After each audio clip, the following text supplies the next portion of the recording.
Greetings, beautiful people. Welcome to my channel. I am here to give you tips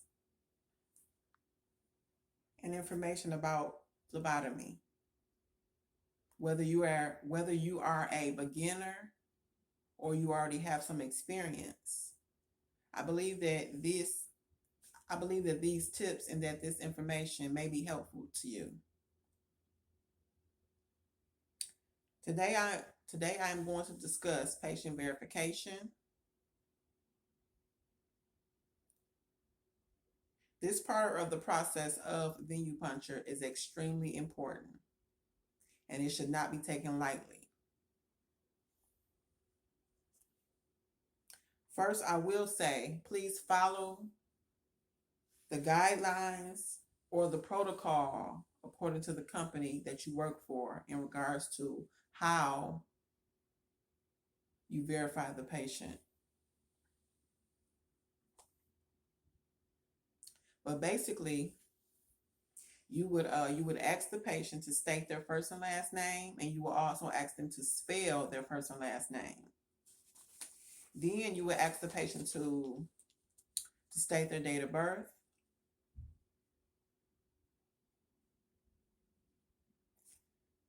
You want them to give you the month, the day, and the year that they were born.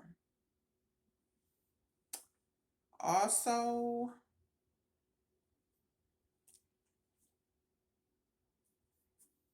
this step in the process of blood drawing, in the process of venipuncture,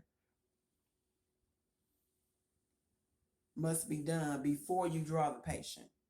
You don't want to ask the patient once you're already drawing their blood or after you've already drawn their blood. You don't want to ask them these questions. You want to ask them to state their first and last name, to spell their first and last name, to give you their date of birth, month, day, and year before you draw their blood. Always, always, always, always.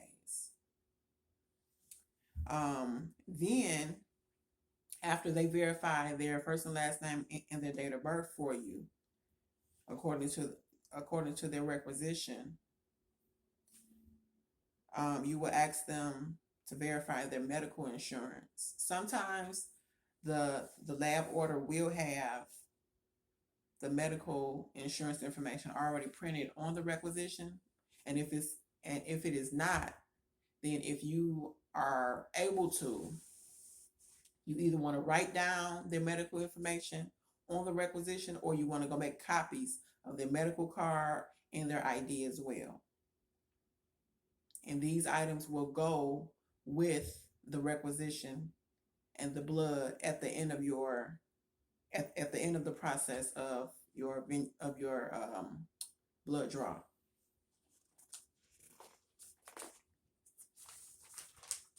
Next, ask the patient, does it matter which arm I draw from, or ask the patient which arm do they prefer for you to draw their blood from.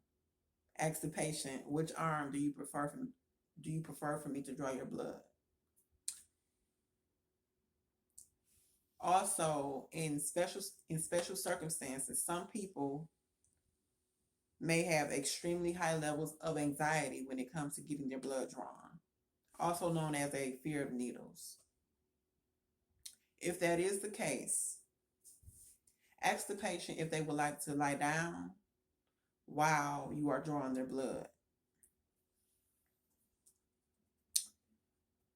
Also, another thing that I can share with you is there's a breathing exercise that I ask my patients to do before I draw their blood. This part I mentioned after I have already verified the patient's name, date of birth, medical insurance, so forth. So after all of that is done, then I will and if they are nervous and they need help to relax, I will have them to take in a deep breath through. I will have them taking a deep breath through their nose for 4 seconds, hold it for 4 seconds, their breath, and let it out through their mouth. I have them to repeat this process. This I have them repeat this breathing exercise 3 to 4 times before I begin drawing their blood. And most times, 9 times out of 10, the patient is able to relax and calm down.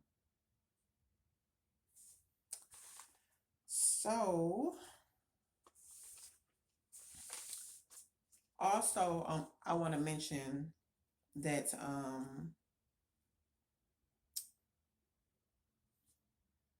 the signs to look out for when before or when a patient is about to faint. The patient's skin will become clammy. The patient will become pale, meaning that they will lose their color. The patient may mention that they're lightheaded, and they may begin to sweat.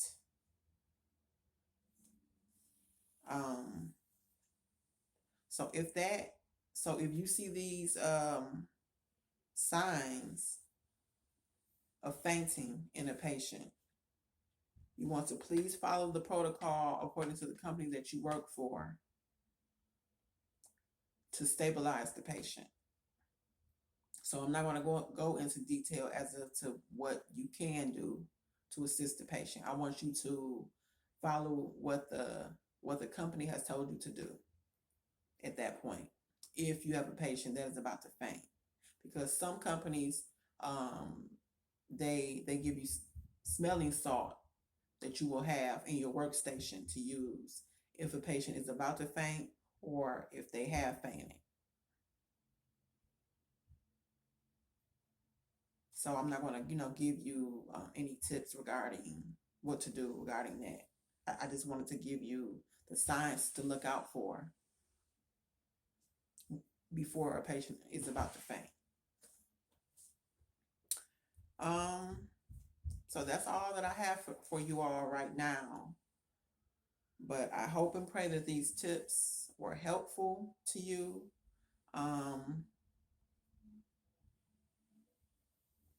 Also, there are more videos to come, and so be looking out for those. And if you are thinking of pursuing a occupation as a phlebotomist, this information, it may be helpful, for you to understand, like, what is one of the main important things to do, or what is the most what part of the process of blood drawing is something that you cannot, just take lightly. And patient verification is really the one of the most important things to remember about venipuncture, because to draw the wrong patient,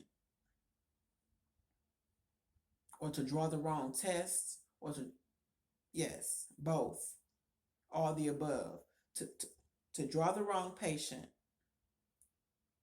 and to draw the wrong test for the wrong patient means that that patient that you just drew has to be drawn all over again. And then it means that, okay, you have to go and locate the right patient that wasn't drawn yet. So being a phlebotomist is something that you can't take lightly, and it's something that's very, very important, because venipuncture is a very important part of a patient's medical treatment, because without blood work, the doctors would not be able to give certain medications. They won't know if you have an infection, if you have and so forth, So venipuncture, phlebotomy is very important. And if you are thinking about becoming a phlebotomist, I must, give you I must, let you know that this occupation is not for everybody. Number one. Me personally, it is a passion of mine. Drawing blood, I love what I do. I It's a joy. Every patient whose blood that I draw, I am very excited on the inside. I try not to I try not to um step outside of being a professional, but hopefully, it shows in everyone who I come in contact with. Um, and also, just to give you all a little bit of background about me, I am a medical assistant.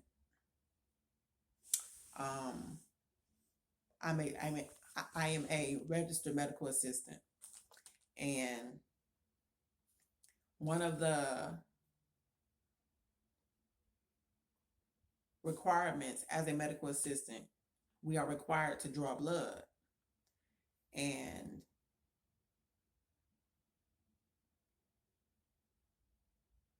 this is and this part of my occupation, I love it. It's a joy for me. It's a passion. And I have been told on several occasions that I am one of the best phlebotomists that people have ever had. Um,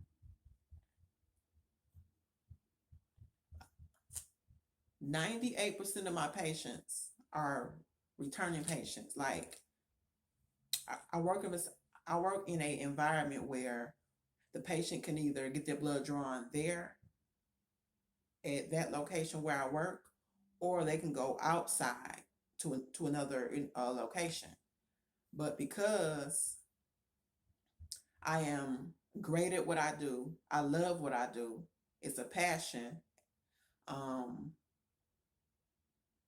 and it's painless for them.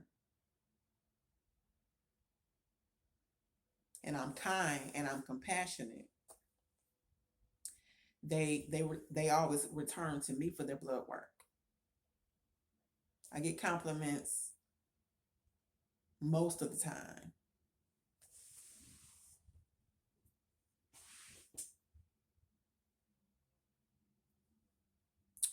Um, but but yeah,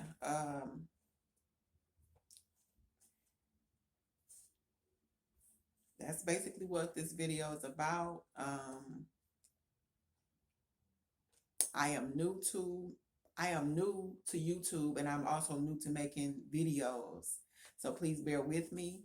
I hope the quality of this video was okay. But like I said, I just want to let you all know that I'm new to making videos, and I'm also new to YouTube. So everything may not be perfect, but the whole gist of me making this video is to help people, is to help you all, whoever may be thinking about becoming a phlebotomist, or you may have a friend, a cousin, a brother, a sister, a mother, a aunt, who may be in school for phlebotomy. Let them know about my channel and they can come and check me out. I will have more videos to come, like I said before. Um, my next videos will be, um, more about the hands-on part of phlebotomy. So that's what you can look forward to. I hope and I pray that my next videos are more put together. But yes, that's all I have for you all for right now. So yes. Until next time, have a great and beautiful and prosperous day.